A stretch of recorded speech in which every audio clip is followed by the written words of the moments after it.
Oh, we're on, we're recording. We're not allowed to say anything against Amazon now.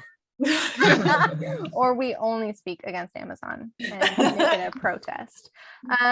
Yes, thank you so much, Beth Underdown, for joining us. The book we're talking about is The Key in the Lock. As we all know, Beth lectures in creative writing at the University of Manchester. Her debut was The Witchfinder's Sister, and this is her second book, The Key in the Lock. I'm sure we all have lots of questions. Do you all mind if I start?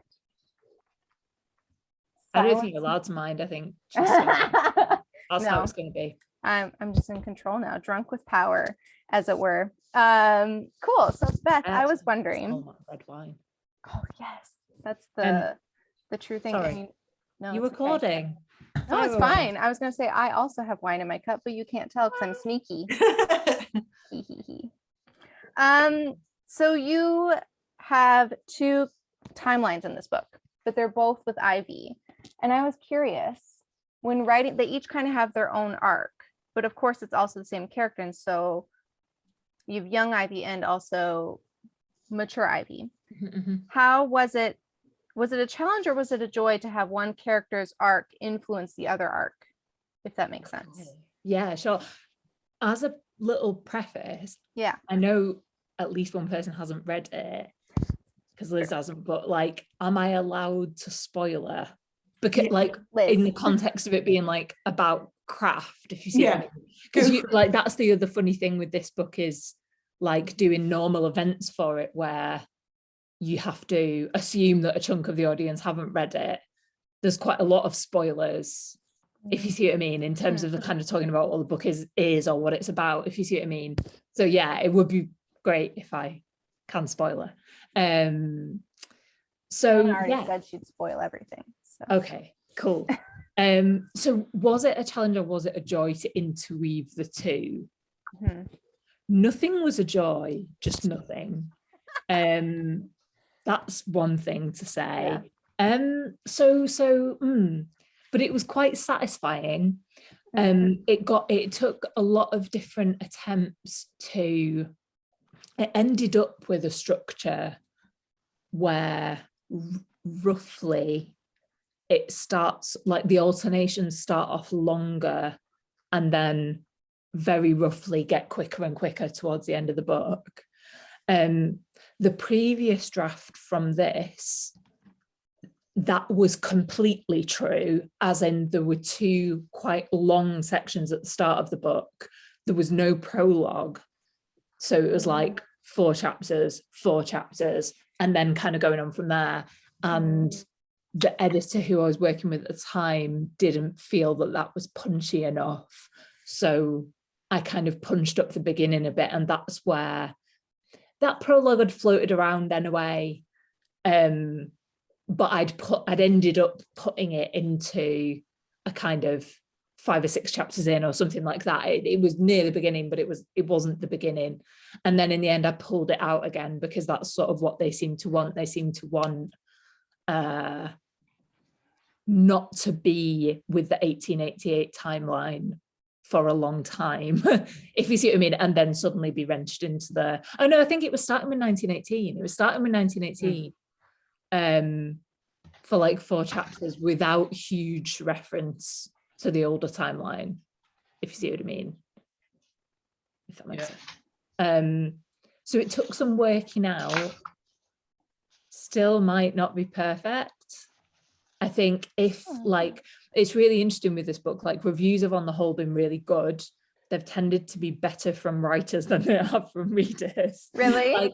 There's a lot of people who gave The Witchfinder's Sister 5 stars and gave this 4, which is obviously not the end of the world, but it's kind of, I think it's less instantly accessible than The Witchfinder's Sister, but I think it's trying to do some slightly more virtuoso technical stuff that when writers read it, they're like, hey, this is my shit. Like, and that's why it got some good quotes from writers, if you see what I mean.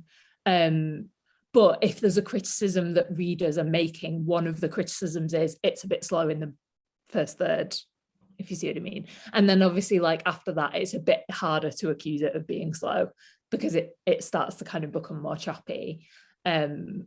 Yeah, so it was challenging, but quite satisfying to start to feel like I'd got the alternations right, and that management of the tension like across the two arcs, because that's really what took the time. Is that slightly answering your question? Yeah, no, 100%. Okay. That's so interesting. And it kind of goes, I'm gonna ask another because I'm selfish. And then I'll let other people ask a question. That kind of goes into my other one. How was writing The Key and the Lock different from writing your first one, The Witchfinder's Sister? Because you've kind of touched on how this one was managing the tension between the two timelines. And which timeline did you write first? That's kind of two questions. Oh, well, in terms of the kind of process and when it happened, I probably wrote, I was writing both timelines from the start. It's not like I wrote like one timeline and then like the other timeline. What certainly was true, though, is that in the book's earlier incarnations, the modern timeline, so the 1918 timeline, was much more minimal at first. Like it was kind of a case of a few pages, and then that's the one that grew and kind of became, I would say it has as much story in a way, maybe like a slightly less bombastic story, but it's got quite a lot of story. Whereas I think because of The Witchfinder's Sister, what I knew about was writing framing narrative, if you see what I mean, because in that book, she's been imprisoned, like what happens what happens at the end of the kind of main part of the story with The Witchfinder's Sister is that she gets imprisoned by her brother in like the upstairs room of the inn that they live in. And the framing narrative is her in this room kind of thing. And you kind of come back to her in this room. So obviously that kind of gives a little tension sort of questions of how has she got there and what's going to happen to her next. So it does have a bit of story, but you'd call it a framing narrative rather than another timeline, I guess. And I think that's how the 1918 stuff started with this one, partly because it's just what I knew how to do. And then it kind of grew and clearly needed that space. And in terms of, did you also say how was writing them different? Yeah, if you don't mind. I think just, yeah, very, very different.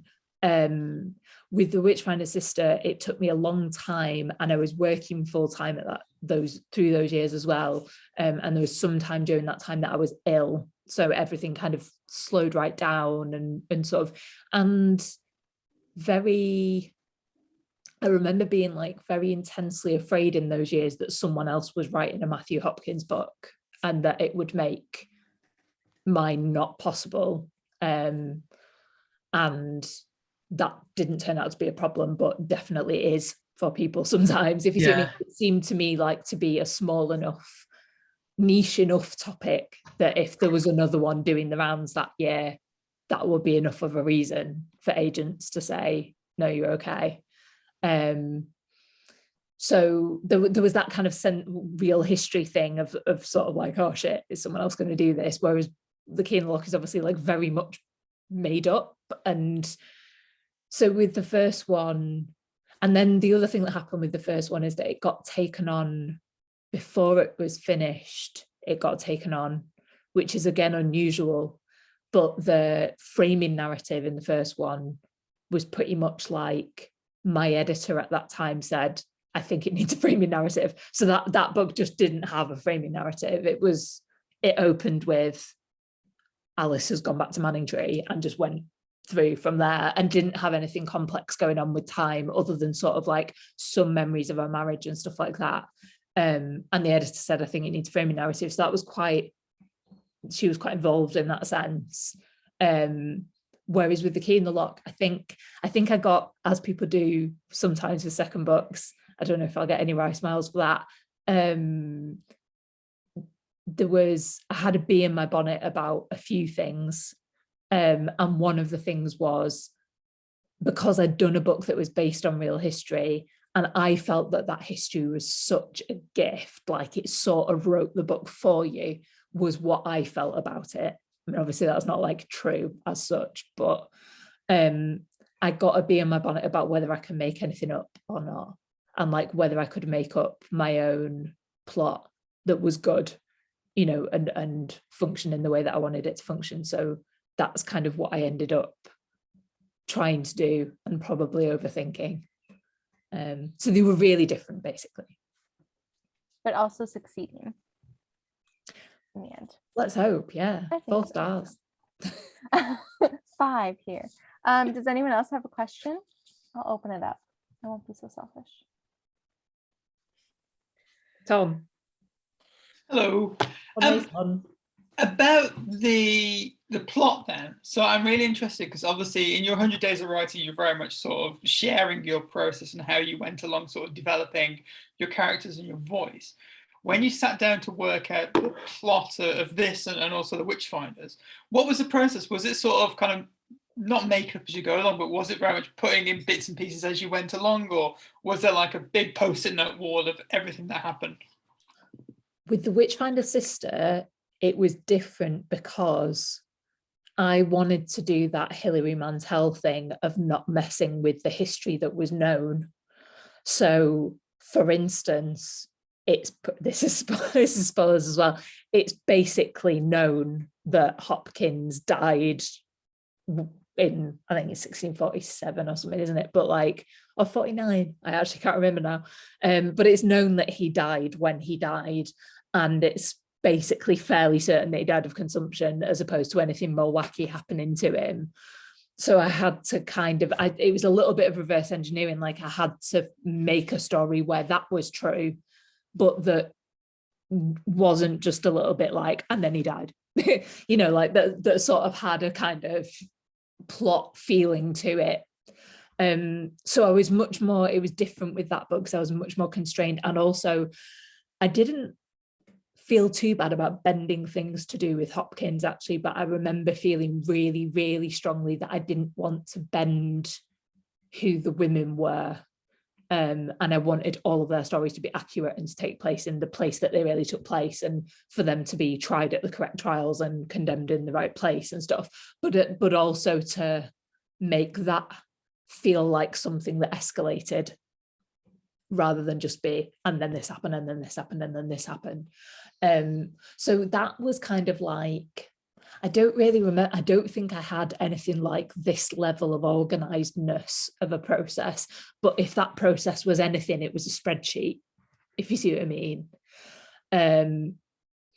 With The Key in the Lock, it was a lot messier, and it was much more like there were things that happened that I knew were right, that I became quite preoccupied with, but then ended up taking quite different forms. So in the very earliest version of the book, the little boy William falls through the ice on the pond, like there is no fire, he fell through the ice on the pond. But then I kind of like couldn't make that work in terms of like other stuff and people being responsible for it and things like that. But I don't know, it was a funny book to write really, because like I'm not a mum, and it's quite obsessed with motherhood and the death of a child and what that means, and parenting, which other than being on the receiving end isn't something I know that much about. But there were these certain events within it, or types of event, that I knew I wanted. And then once I kind of decided that it was all going to hinge on who Edward would turn out to be, it kind of became a bit more deliberate in the sense of needing to give particular kinds of impression about him and then have that unravel at particular points. And in terms of organizing it, I don't think anything very good happened. This time I'm using Scrivener for the first time. Whereas before I've only ever worked in like Word docs and in a very, very laborious, like print it off, let it sit, look at it, put changes in on in pen, input them, print it off, you know, like a very, very time non-efficient way of doing it. So maybe I think this time will be different again. Yeah. I'm really curious to hear what you think of Scrivener. I am loving it. I am loving life with Scrivener. People told me don't do it on a new book, Oh, is something that people like, as in, don't try and download it and get to grips with it when the project is also new, because it's too much like to get used to when something's new. I would actually disagree. I thought it was fine. So I don't know whether it's just, I don't think I'm tremendously great at like grasping technology, but maybe there's some people who just would find it harder on a technological level, because you do basically, what I would say is, if you don't use it, and if you want to try it, genuinely watch the tutorial. There's like an hour's worth of tutorial. Usually I would just be like, fuck it, I know what to do. But I actually did sit and watch a tutorial, and it is worth doing, because the buttons all mean something and it isn't instantly obvious what they mean. So I think, I wonder also if some of the people who said don't do it on a new book just tried to use it without watching the tutorial, if you see what I mean. But what I found it really good for, I think any novel, I would say certainly any novel that has a really complex research base, like whether that's historical or whether it's mythological or something else, where you need to keep a lot of different people and events straight in your head. I'm loving it for that, because it basically is just a method of having everything on screen at once, in a way, and you can bring up disparate parts of it side by side pretty easily. So for instance, I've got timelines for all my different characters, so like born, married, various things happening in their lives, and you can bring those up next to the overall timeline for the whole book. Do you know what I mean? And kind of direct them across. So I'm quite liking it. But I am writing at the moment, this is on the down low, I'm writing about Antarctic explorers, and there's like not real ones, like made up ones, and there's lots of people consequently, and like lots of different like life histories to keep straight. I think if you were Sally Rooney, it would be no good to you. Okay, so do you know what I mean? Yeah, because that's just much more like, there are 3 characters and a range of things happen. Do you know, like, I don't think you would need it for a book like that. Right, that makes sense. That's so interesting. I also want to say really quick, and then I'll take a question from someone. I'll try to do this without spoilers. I really enjoyed what Edward became. Is all I'll say. It was like weirdly not satisfying, but I was just like, oh, you know. Oh, like in the later timeline. Yes. Like, I thought that was juicy. Yeah. I didn't see it coming at all either. No, me neither. But I like that. I'm glad. Is it mostly people don't seem to, which is nice. Yeah, I like that, because I don't. It's more. It has more of an impact than if you sort of think, I think this might happen. You know, if it just suddenly comes on you, you're like, it all makes sense now. You know. Yeah, kind of gutting though. A lot of people, I didn't mean to write a deeply traditionalist book that like sort of says that like a long and imperfect marriage is a good thing, but I think that is what they did write that book, so that's fine. Like everyone really likes God, I can't remember his name now, the husband, Richard. Richard. Yeah, everyone really. Yeah, but I didn't really like it. I didn't really like him in 1888. No. But when he's like dying, kind of. I mean, not dying, but he redeemed himself. He did it all for good reasons. Yeah. He did what he did for good reasons, whereas Edward was just horrible. Yeah, he was. Sorry, Liz. Yeah, horrible. Well, for good reasons, but also I suppose to his own end, because he wanted to marry Ivy. Yeah. Like if he wanted to marry Ivy, he probably wanted. Yeah, true. That's true. So it's not all altruistic. This is the kind of conversation I want to have at most events. I'm just like, it starts with the death of a child. Because really it's a book about like not like how you don't know people sometimes until the chips are down, right? But you can't say that to anyone who's not read it. Sorry, Liz. It'll make it was more quite clever that you didn't let us get attached to William.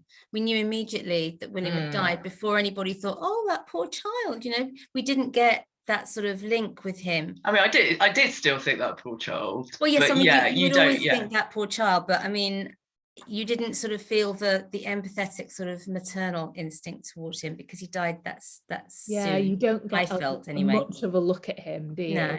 But then there's I kind don't of know though. type stuff with like his toys being around and things. Oh yeah. I found that heartbreaking actually. And doesn't she think she can hear the sound of the ball or something? Or yeah. I found it was a tricky one to gauge because I never want to, I think as writers, like you never want to shortchange any of your characters or like use them as like ciphers for something else, if you see what I mean. And I think quite often in fiction, a dead child or a missing child, that they're a symbol for something more than they are themselves. And I kind of didn't want that to be true, but then at the same time, children are just like so caught in like the machinations of adults, if you see what I mean. So I kind of wanted it to be as though he was real and his own person with his own kind of way of thinking about things. But I suppose you don't really get to know him. And in a way that's a bit sad, but I kind of couldn't think how else to do it really. Because I didn't want Ivy to be already part of the house at the start of the events, if you see what I mean. Like that kind of wouldn't have quite been right. I felt there was enough there though that you did know him a bit, you know, you did have a sense of him, you did know him a bit actually, you know, you could kind of sense his presence still there in a way, his energy, for want of a better word. And he did have agency, right? Like his whole motivation for what happened to him was his doing, I guess. It's what he wanted. So you can see that too, that he had his own agenda and he wanted to protect certain people and do certain things. So you see that even though he's not present. Yeah, it's a funny plot though, and like I really had to feel my way towards it. And Abby, who Tom knows, had a read of quite an early draft and was like, so why does he start the fire? Like at the start I was like, oh shit. And I had to like go and figure that out. so it's very, I don't know, it's with a finished thing, I have no idea whether it seems seamless, but with a finished thing it can seem seamless, but the process that got you to the thing that seems seamless is really like horrible, and at a deep level you think people will find you out, you know. But like, listen, I don't have to run for like another 10 minutes if you don't want. So if anybody, I don't want to run out if anybody has any good meaty questions. I did want to ask actually, sorry. Sorry, Fiona, and then I'll come to Catherine and Catherine. Well, I just wanted to ask what inspired you to set it in Cornwall. Is it an area that you're familiar with, or? No, I really like setting things not near where I live. But now that the fuel crisis is happening, I might review that. It was I don't know, the setting was the first thing actually. It's just like a really particularly weird and slightly magic bit of Cornwall. And it was a writer who told me to go to this abandoned gunpowder factory, which is really cool, that's now like a nature reserve basically. And it was, do you know Will Memure? He's a writer, he's a Cornish writer, and he knew that I was down in a cottage like trying to write, and I think him and his wife were basically worried about me because they had me over for dinner. And then they were like, oh, have you driven by the Pontoneuse gunpowder works? And I was like, no. And he was like, oh, you should pass by there, like I think you'll like it. And then I went there and I was like, oh yeah, having this, like, you know, just really compelling setting. So there wasn't any kind of sensible reason for it other than, I don't know, I seem to quite like estuaries, but I think I need to stop that now. There's no estuaries in the one that I'm writing now, so we're having a break from them anyway. I suppose it's near the sea, I guess, if it's is it Antarctic Explorers? Showing how good I am at geography. It's actually Dartmoor. It's like Dartmoor, Dartmouth, and then the Antarctic. So yeah, Dartmouth is the sea, I guess. But but there's no reeds. I think specifically I'm really obsessed with reeds. Yeah. Did you spend a long time in Cornwall? Because it felt very Cornwall to me. You know, I could feel that like, it was I tried to spend a fair amount of time. I went down probably 2 or 3 times. Tried to see it at the right kind of time of year and stuff. And did some local archivey type stuff, like looking at like records of that powder works and things like that. Do you remember at the start there's a kind of thing about an accident where the intestines of the workers were found festooned in a tree 3 miles away? I got that like directly from the local archives, including the word festooned, which I was like, the minute I came across that, I was like, yeah, I mean, yeah, festooned, you can't edit that out. Like quite intense. Shall I come to, I was getting waves from Catherine and Catherine as well. Shall I come to Catherine Levinson, and then we'll do Catherine Clements and call it that for me, shall we? Catherine Levinson. Thanks. Who I don't know, so I need to behave.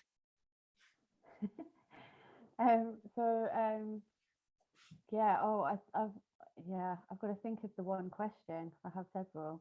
It's been interesting to hear in the chat. You know how loads of people have been saying about all the Gothic vibes of the Key in the Lock, which I totally agree with, and Daphne du Maurier and all that. But I also got like a bit of Pride and Prejudice as well, like the way that we kind of flip on the character, you know, the husband character. The who character? The husband character. The husband character, yeah. And then Edward turns out to be the rake. I never thought about that at all. Yeah, that's fair enough. I mean, it's a very similar kind of flip. It wasn't intentional. I guess it's kind of in the same way that we all imbibe things and then spew them out in a different form, kind of thing. The other book that was kind of more consciously an influence was The Remains of the Day. Like I kind of wanted to write that sort of ending, if you see what I mean, which is kind of what I tried to do with the 1918-19 timeline. I liked the involvement of like the servant characters. They were quite prominent, like the different classes that you had involved. But I did wonder like where what you really began with, like what you set out to. Was it like did you set out with a plot idea, or was it a theme idea, or? Yeah, it's hard to say really. It was definitely kind of like I was saying before, it was definitely wanting to write a plot and wanting to write as good a plot as I could, which is quite amorphous, I guess, as a thing to want to do. And it started with, just knowing certain things. Basically, I wanted to write in the same way as The Remains of the Day. I wanted to write somebody who, and as ever with novels, we won't think too hard and long about like any personal reasons we might have for wanting to write about this stuff. But I definitely wanted to write about somebody who is worried they made a mistake with their life. Somebody who finds out that somebody who they've spent an awful lot of time on is absolutely no good. And I think those were the main things that I was interested in. And then some of the other stuff that sort of came out, I think it was a bit less intentional, if you see what I mean. So like I'm quite interested in why it's so much about motherhood, for instance. Like that's not a very obvious fit for me. But yeah, it's exciting that it's there. And so I don't know, there isn't a kind of very good clear answer on that really. Shall I come to Catherine Clements? Hello, my dear. Hello. Okay, so my question is about voice. Yes. And one of the things that I really love about your writing, both books, is that they do have such a strong voice, which has a real feeling of the historical period. And you know, one of the things I worry about in my own writing is that it always sounds the same, you know, like, because I have written in the same historical period, so I haven't had to sort of shift so much in terms of the voice of the characters. Can you talk a little bit about how you found that historical, that certain tone that it's got in The Key and the Lock? Yeah, totally. I think one thing to say, I think that I seem falsely competent in this area because of having such different periods. I think the voice that is The Key and the Lock is much, much, much, much more like my voice than the voice in The Witchfinder's Sister. And as a result, is proving a lot more difficult to think my way out of it now for the next book, which is in a very similar period, which is 1912. So very much within the same wheelhouse. And it's going to be much more difficult to differentiate that from The Key and the Lock. Although one thing that helps is that one of my protagonists is a dude and is from Rochdale. So yes, that will help a little bit. But I'm also doing a posh woman, and Maud, if I don't watch out, will be Ivy. You know, like, so it's kind of, it's not like I'm got a magical like ventriloquist ability to like, do you know what I mean, differentiate hugely. I think it is partly period. I think The Witchfinder's Sister was just a really particular thing. And I worked really, really hard I tried to do the Hilary Mantel thing of get the grammar and the cadence of the period, and then in terms of language, strip it back to the absolute simplest it can be, which I think is what she does pretty much. Like, none of her words are like oldie words, but her grammar is Tudor grammar, and that's why Cromwell sounds like Cromwell, if you see what I mean. And like the best thing that I found that helped with it was I read like quite a lot of like I didn't kind of have to go to great lengths to find them. There was a couple of anthologies of personal writing, basically. So letters, diaries, the most personal stuff they could find from that time. And obviously the record is generally much smaller, so it becomes a bit easier with those time periods to read not everything that there is, but like more of what there is, I guess, unless you're doing somebody like Cromwell where like he just wrote 15 letters a day or something. But you know, like for my kind of person, so I read a bit of that every day, and I think that helped me get like that grammar and that cadence of like sort of 17th century speech, and that's why that book sounds like that. And then with The Key and the Lock, it was much more, I think it was muddier because so much of the source material was itself fiction, if you see what I mean. Because like I love fiction from that period, and we also have a lot of historical fiction set in that period. Whereas when I was writing The Witchfinder's Sister, like there's Philippa Gregory who knows what she's doing and does a great thing, but her characters don't sound really, or like her narration doesn't sound like 17th century narration, and that's fine, you know, like, but I didn't feel that there was any fiction really that kind of had that voice. Whereas weirdly with The Key and the Lock, it was kind of harder because there's so much that it can kind of like muddy things a little bit, and I think now will be harder to get out of. And there's so much choice of sources as well for like 1888, 1988, like you could never read everything or like consume everything. So you just have to kind of make choices. I probably read for Ivy's voice, certainly her modern voice, I probably read quite a lot of Woolf.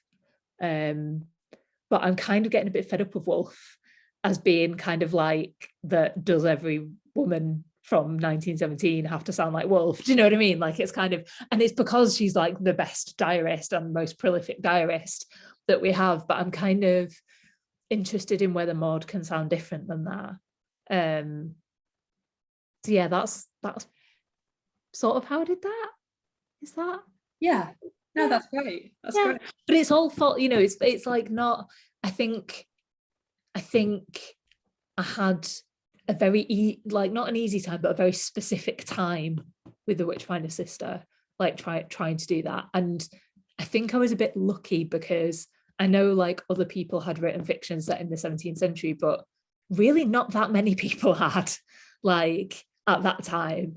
And so it was so much easier to do my own thing with it. And I'm now finding it a lot harder working in the period that the Key in the Lock is in, and you know that it's just a much more crowded field, so doing something that is your own becomes harder to do, I think. But I might have to go and have my tea. Yeah, go please do. Is that all right? Yeah, of course. Can I ask one final thing of you? Yes. Since this is a group of writers, is there any one piece of writing advice you'd want to share? I know it's the worst question, but you'll be rewarded with your dinner. So. I really want to make it good though. I think I'm gonna err towards something that like has been on my mind lately, which is probably what we all do when trying to advise somebody else about writing. But I would say the best skill or ability you can have with writing is to keep the art of it separate from the marketplace of it or comparing yourself to other people. Like if you can make a still place where the art lives, because you're always going to feel the comparison stuff and the marketplace and the publishing worry stuff, that like unless you're superhuman, that will be there. Or unless you're Richard Osman, I guess, but like none of us are. So I think if you can make a place that is separate from that for the art to be, and for the art to not get too like pummeled by that, then that I think genuinely is a true barrier to being able to continue for a lot of people. Yeah, so if you can nail that, then great. As to how to do that, we don't know. Let us know if you find out, I guess. Exactly. It's a work in progress. But you know, like I think also it's just like anything related to therapy, it's like being aware of it as a thing is already a step towards being able to do it, right? So yeah. Oh, it got meaningful. Oh, thank you, Beth. Thank you. No problem. It's really nice to see you all. And Liz, I'm so sorry that we spoiled the book. I'm actually feeling no, I'm still going to read it, and I will. Okay, good. You'll just have your eye on the technical. You'll be like, oh, I see. Yeah, no, I'm really looking forward to reading it. Cool. Yeah, totally. All right. I will catch you guys later then. I'll hop out and leave you to finish up. All right. Thanks, Beth. Bye. Take care. Thank you. Bye. Bye.